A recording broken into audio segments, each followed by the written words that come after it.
রাষ্ট্রপতি নির্বাচন পদ্ধতি প্রথম পর্যায়ে প্রত্যেক অঙ্গরাজ্যের বিধানসভা নির্বাচিত সদস্যের অর্থাৎ এমএলএ ভোট সংখ্যা নির্ধারণ করা হয়। প্রত্যেক সদস্যের ভোট হলো একটি। বিভিন্ন অঙ্গরাজ্য এই মূল্য বিভিন্ন হয়, কিন্তু ভোটের মূল্য সকল ক্ষেত্রে সমান নয়। এই মূল্য নির্ধারণের উদ্দেশ্য সংশ্লিষ্ট রাজ্যের মোট জনসংখ্যাকে ওই রাজ্যের বিধানসভা নির্বাচিত মোট সদস্য সংখ্যা দিয়ে ভাগ করা হয়।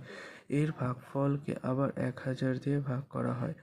এবার যা ভাগফল পাওয়া যাবে তাই হলো ওই রাজ্যের বিধানসভা প্রত্যেক নির্বাচিত সদস্যের ভোট সংখ্যা। তবে দ্বিতীয়বার ভাগের সময় যদি ভাগশেষ থাকে এবং তা 500 বা তার বেশি হয়, তাহলে ভাগফলের সঙ্গে 1 যোগ করতে হবে, অর্থাৎ প্রত্যেক সদস্য ভোট সংখ্যা আরও একটি বাড়বে। ভাগশেষ 500 কম তা গ্রাহ্য হবে না।